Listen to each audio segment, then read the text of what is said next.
Welcome to This Week in Family Law, the go-to podcast for busy Australian family lawyers who want to stay updated without the overwhelm. I'm Eleanor Bezewska, and with me today is Brendan Chu.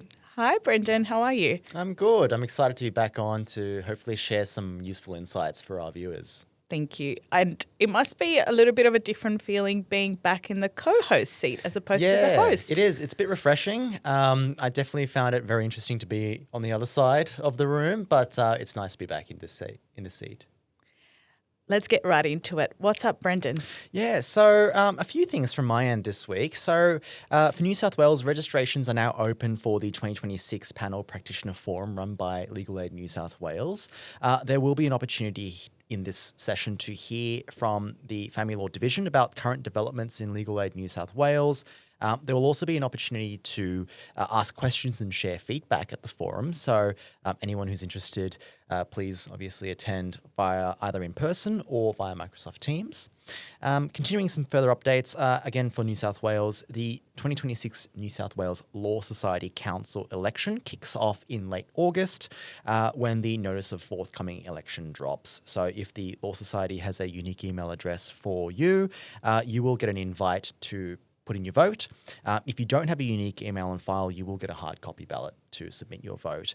And if you want a paper ballot, regardless, you have until the close of business on the 31st of August to notify the Law Society that that's your preferred method of voting.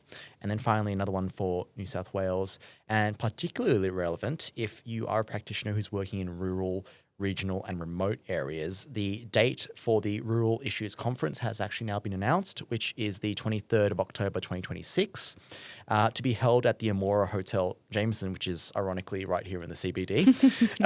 But it will have sessions focusing on exploring specific needs of practitioners and challenges faced by those working in those rural, regional or remote areas. So definitely one to attend if that applies to you. What about you, Eleanor? Any updates from your end? Thanks, Brendan. I came across an article which for our listeners probably sounds like something we've already covered in previous episodes, but I suppose another thing we've covered is this topic will just not go away. It will continue to be spoken about. The article is an opinion paper by Amber Warren in the Australian Financial Review, and it was published on the 3rd of August. The title of the article is AI the End of a Junior Lawyer? And look, it had very similar themes to what we know about, which is that we need to reshape our thinking around AI and how we hire junior lawyers. I took a quote from the article and it said, increasingly we're looking for lawyers who are commercially minded, tech curious and comfortable working with AI. Which I think is actually really true because actually there's a growing recognition that being comfortable with technology like AI is actually a skill. It's not just something that exists in a different realm to legal practice and professional work. So just like being able to operate a computer competently, know how to use Microsoft Word, Outlook, using AI and knowing how to properly incorporate it into your day-to-day work is a skill that employers are and should be looking for when they're hiring. I agree with you, Brendan. Thank you. And that's what's up this week. This week for Law in Motion, Brendan will be speaking to us about cryptocurrency and the growth of digital assets in family law proceedings. Brendan. Yeah, so this week I want to talk about cryptocurrencies and other similar assets that I think that are becoming increasingly more common in family law property settlement matters.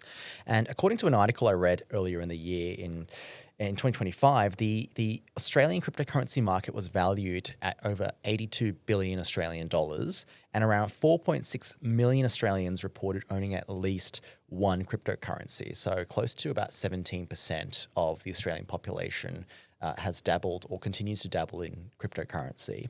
So naturally, the chances of a matter involving cryptocurrency landing on a family lawyer's desk has increased when we compare that to, say, 10 or 15 years ago. Yet a lot of our colleagues, I think, still struggle with properly understanding what to ask for when tackling the issue of disclosure, what to look for when disclosure has been provided, either complete or incomplete disclosure, and what to do if there is, in fact, incomplete disclosure. Now, to start off, I'm sure we already know this and it goes without saying, but for the sake of completeness, I want to reiterate that cryptocurrency is property in the context of a family law matter. And again, as we all know, in a family law property matter, A party's obligation to provide full and frank financial disclosure extends to cryptocurrency and other similar types of digital assets, whether they're held directly through an exchange or in, say, for example, a private wallet for the case of cryptocurrency. And with that in mind, I want to today cover 4 practical questions. So number 1, what warning signs might suggest undisclosed cryptocurrency? Number 2, what documents and information should be requested from a party who potentially owns cryptocurrency? Number 3, what should be examined once disclosure has been received? And lastly, number 4, what steps can you take as a lawyer if a party is suspected of hiding cryptocurrencies? So, broadly speaking, before identifying cryptocurrency or a hidden cryptocurrency, it helps to understand, I think, the basics of how one person or a party can hold cryptocurrency. So speaking very broadly here, cryptocurrency can be held through a centralized exchange. An exchange operates very broadly in a way that's comparable to an online brokerage account or a stock exchange. And in some examples that I can think of off the top of my head at the moment are things like Coinbase, Binance, Kraken, CoinSpot. The list obviously goes on with how widespread it is across the world, not just Australia, but some of them like CoinSpot are based here in Australia, whilst others are actually based overseas. Another way cryptocurrency can be held is actually through a private or a self-custody wallet. This can be something that is what's known typically as cold storage, which essentially means it's entirely offline, like an actual physical storage device that one person holds their cryptocurrency on, or it can be connected to the internet but self-managed. So that can be an app on a phone or a computer or something similar in that respect.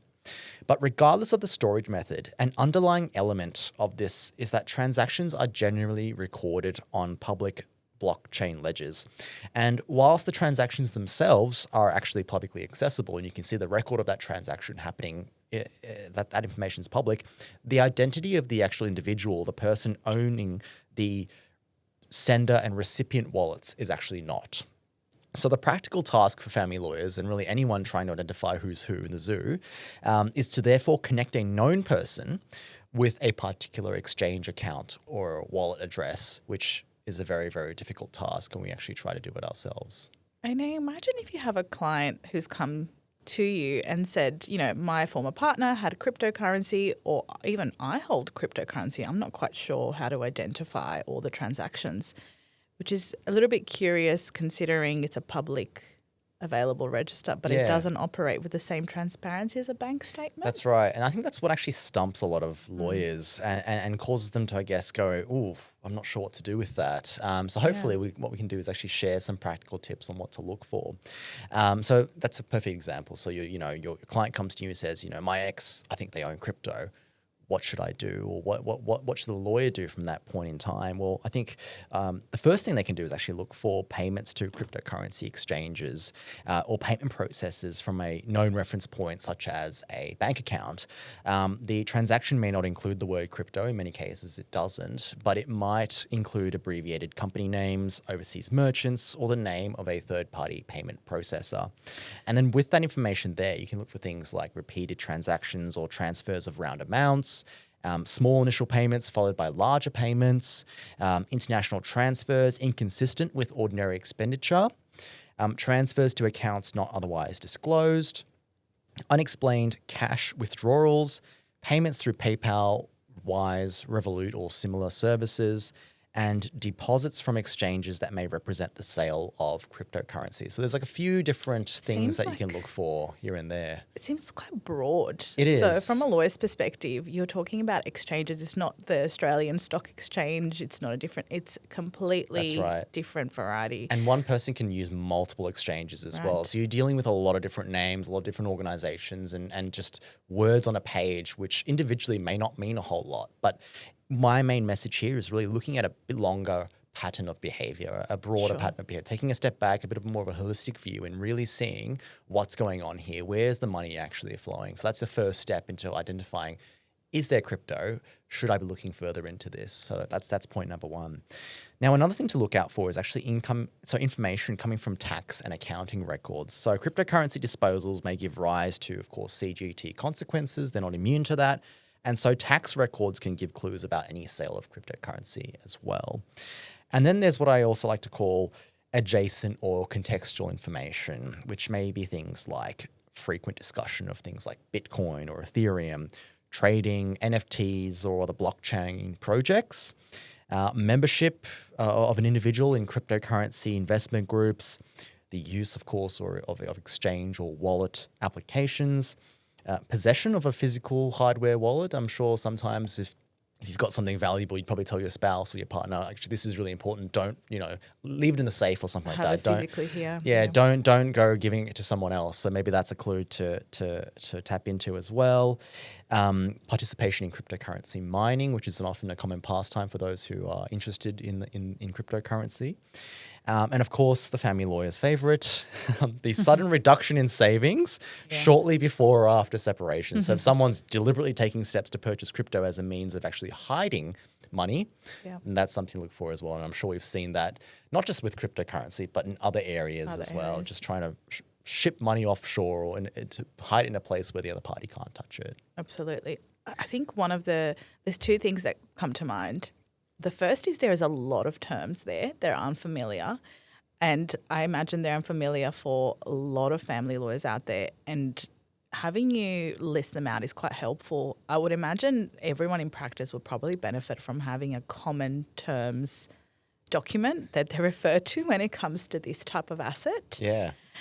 And the second thing that comes to mind is it is difficult to identify where to start here. As you said, you can look for patterns, you can look at, but if your client comes and says, I don't know where to next, how would you start that process? Well, really, I think for many lawyers, you're actually probably on that process. You're starting that process together. Absolutely. Because unless you as a lawyer or an individual, you are well versed in cryptocurrency and know those terms like the back of your hand, the reality is you're going to have to learn that process, as you go. It's one of those things where you learn on the fly because it is new to many people, despite the fact, as like I said earlier in the episode, that many Australians do own cryptocurrency.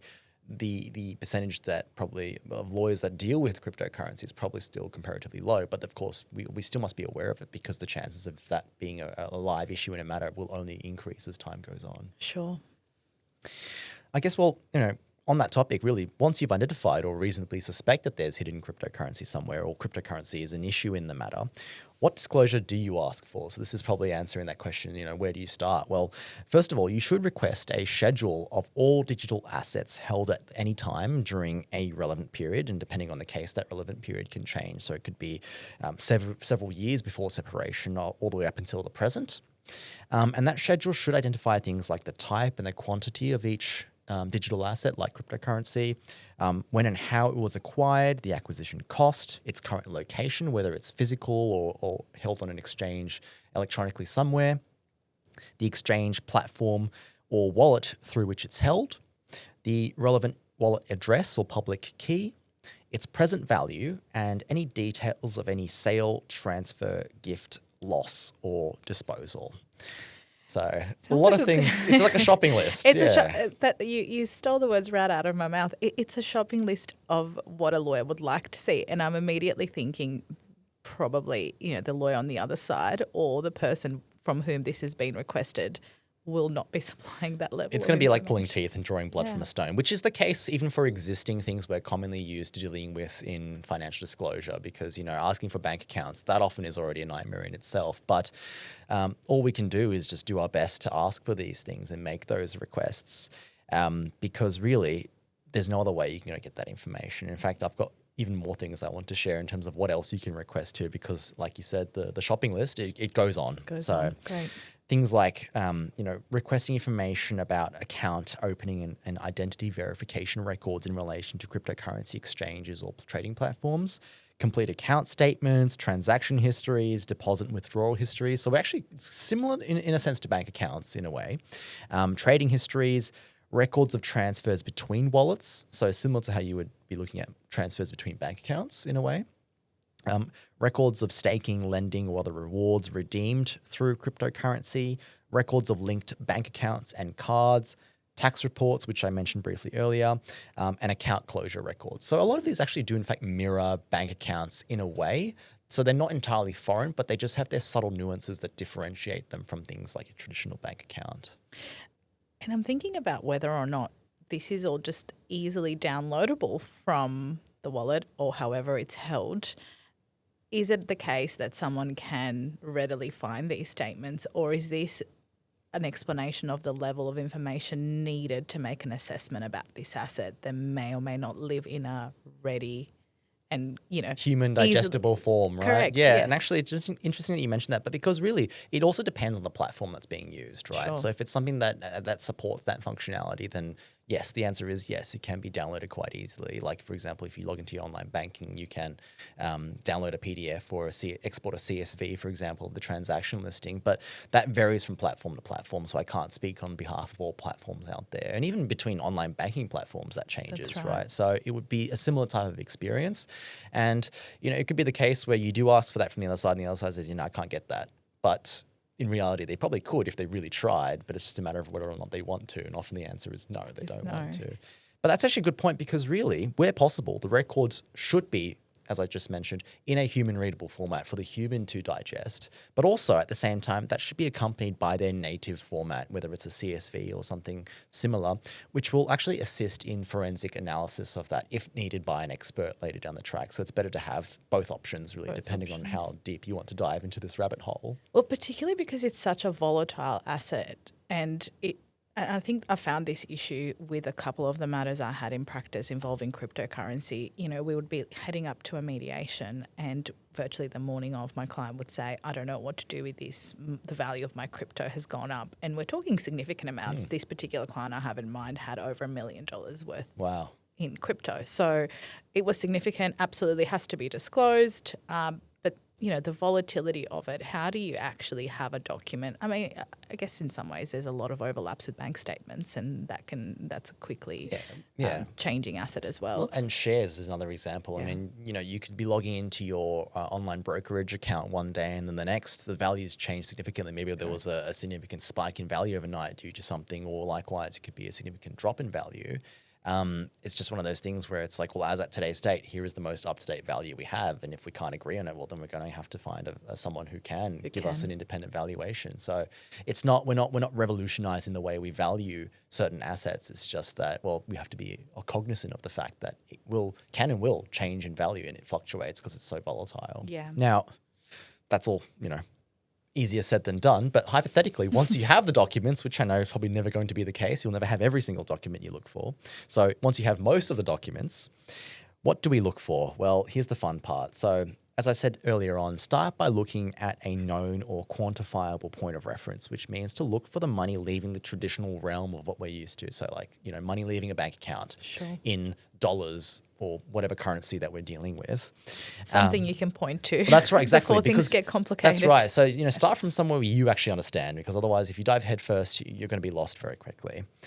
Then look for whether that value still exists in the cryptocurrency world. So for example, $100,000 may have been withdrawn from a savings account, but does that money still exist in the crypto world? It could be now $50,000 due to the volatility, or it could have gone up to 1.5 million. Who knows? Well, I don't have a crystal ball. I wish I did.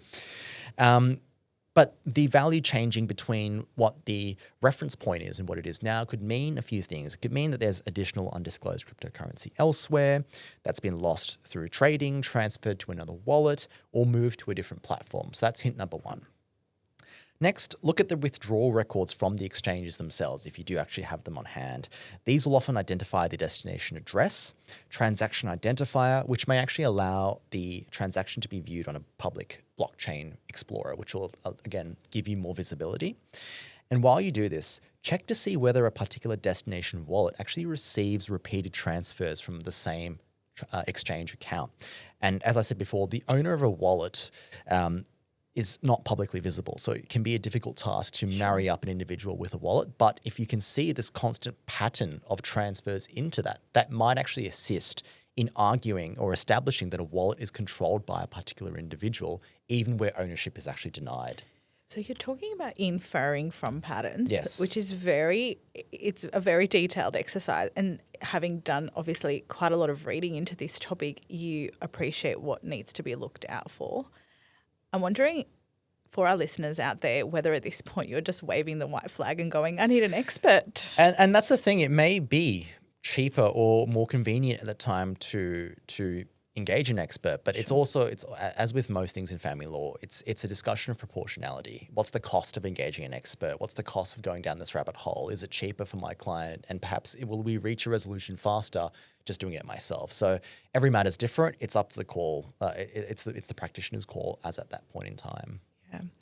I imagine the value of this asset is going to be quite relevant in making that decision, as you absolutely. say. If you're looking at $1.5 million or if you're looking at $100,000, then that's quite a big of a different story. If you're looking at just someone's hobby where they've maybe put $3,000 into cryptocurrency, you got to ask yourself, is that worth the time or the money we're going to spend trying to really investigate that? So it's always depends on what's suitable for that particular matter.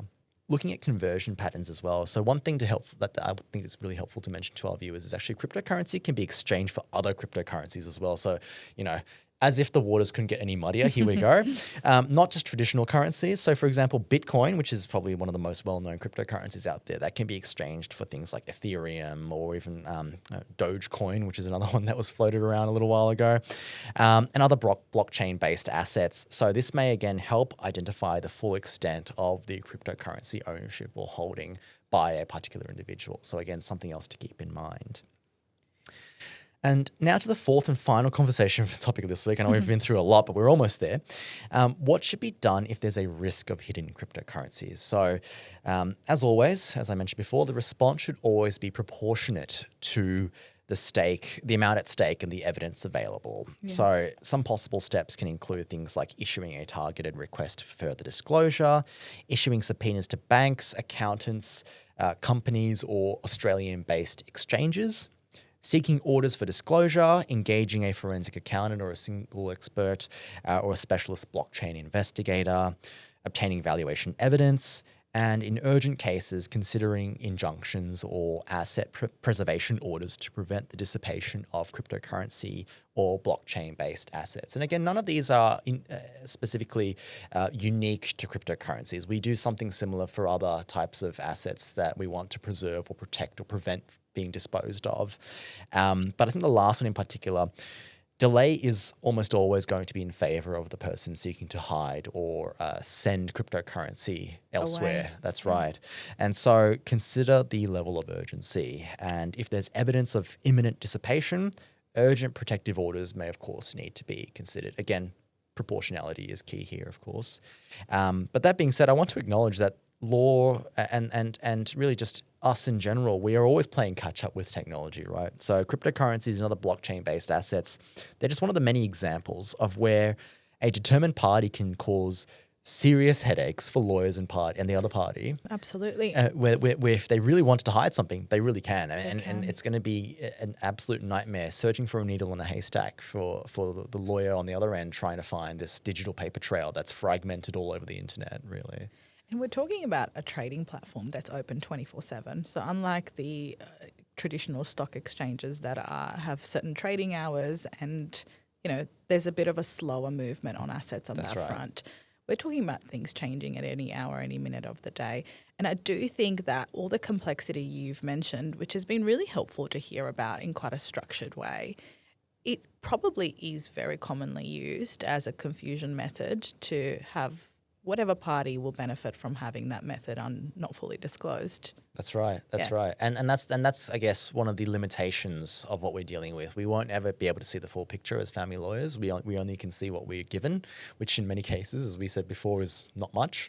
But it at least helps to be armed with the knowledge of perhaps what to do, what to look for, what to ask for, because that way, hopefully, you can get some information which is better than none.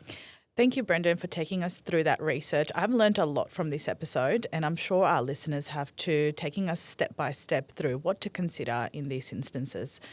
And if you're a listener who is interested in diving into this topic further, we do have a full 1-hour CPD on the Family Law Forum, which is available to all LEAP users. It's a fantastic 1-hour educational video presented by 2 experts in the field. Yeah, it's a fantastic session. I highly recommend our listeners to go and check it out because there's so much to learn from that 1 hour. Thank you, Brendan.